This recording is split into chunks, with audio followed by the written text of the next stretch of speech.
Muy buen día, mi nombre es Marlene Torres Zamudio, estudiante del doctorado en Ciencias de la Educación de la Universidad de Cuauhtémoc. Voy a hacer una presentación sobre análisis y contextualización de los sistemas educativos.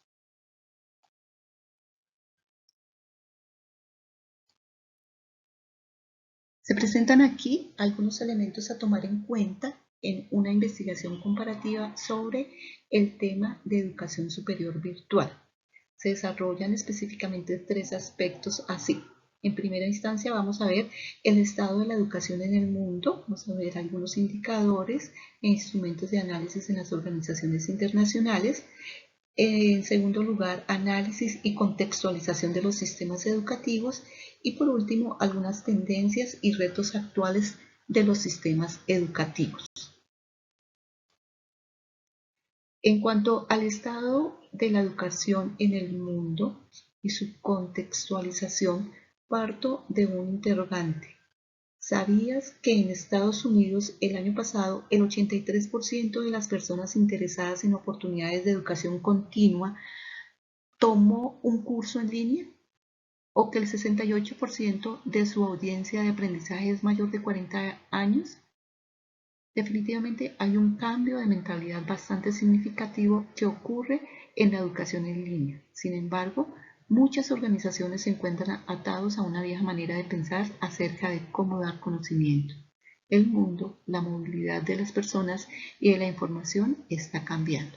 Esta algunos interrogantes que plantea la revista Tips de Educación.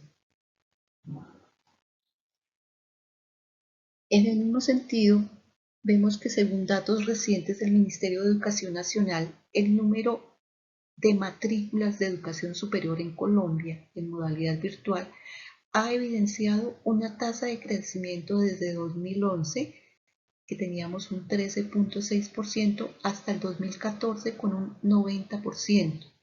Aunque en el 2015 la tasa de crecimiento de matrículas se moderó, en el 2016 volvió a repuntar hasta llegar a 98.9%.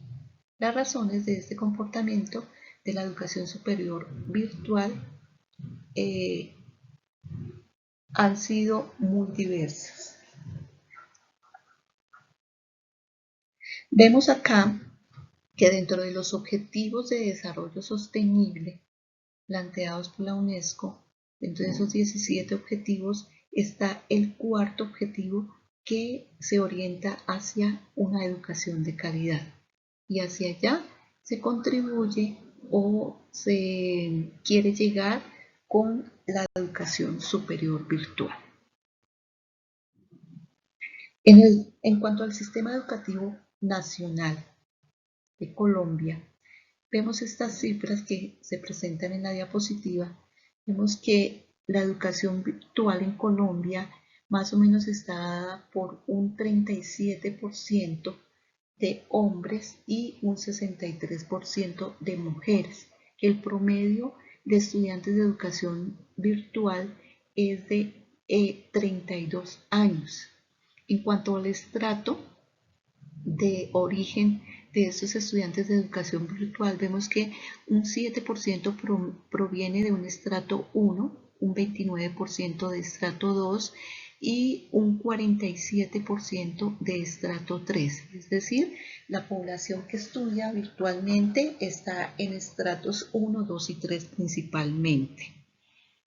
En cuanto al tipo de institución donde se graduó del bachillerato, es decir, de dónde provienen nuestros estudiantes de educación virtual, podemos decir que el 66% de nuestra población viene de de educación oficial o pública y un 34% de educación privada, y reportan incapacidad un 3%.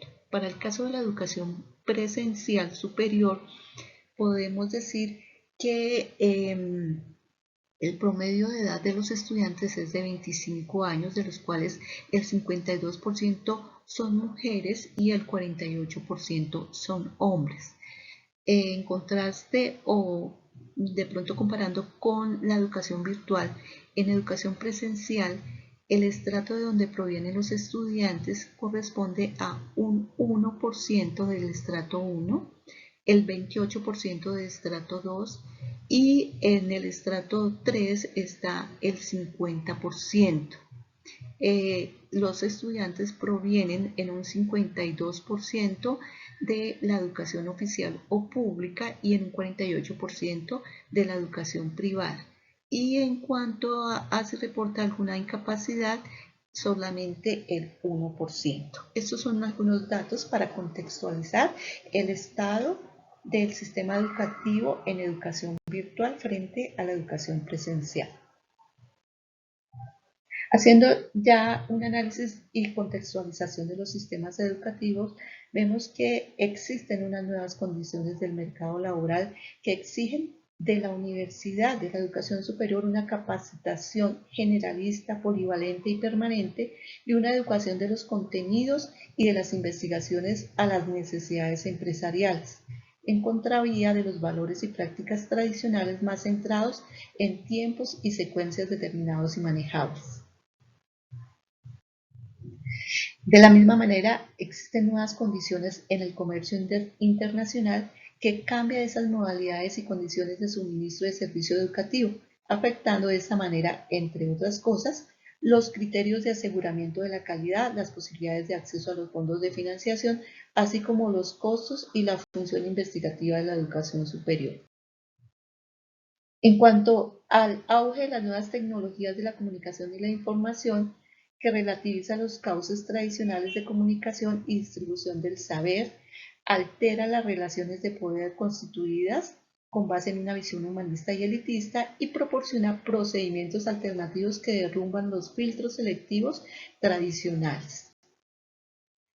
Ya pasando al tema de tendencias y retos actuales de los sistemas educativos, en lo que se refiere a la educación superior virtual, dice que lo virtual permite actualizar esas ideas de escuelas pedagógicas, de escuelas de educación, como las ideas de la escuela nueva, evitando pecados de la educación tradicional como el aislamiento del entorno, la ciencia como sistema cerrado, el libro como texto, como fuente exclusiva, oferta educativa homogénea, el rol protagónico que tenía el maestro en ese momento, contenidos informativistas y comunicación ineficiente, pasando a identificar algunas virtudes de la educación virtual como la construcción social del conocimiento, la flexibilidad, la retroalimentación, personalización y acompañamiento, que ahora es completamente diferente, la educación centrada ya en el alumno, la visualización de lo aprendido y el acercamiento, conocimiento, comunicación. En cuanto a lo virtual, podemos decir que coadyuva en el ideal de los 7 saberes necesarios que plantea Edgar Morin, como promover la capacidad para plantear y resolver problemas de modo que podamos enfrentar las ilusiones del conocimiento, valerse de la contextualización de lo global, de lo multidimensional para llegar al conocimiento pertinente, promover una inteligencia general, promover una perspectiva planetaria integral, saber asumir que navegamos en un mar de incertidumbres con archipiélagos de certeza. Concluyendo, decimos que lo virtual cataliza la construcción de una nueva sociedad en proceso, la sociedad del conocimiento.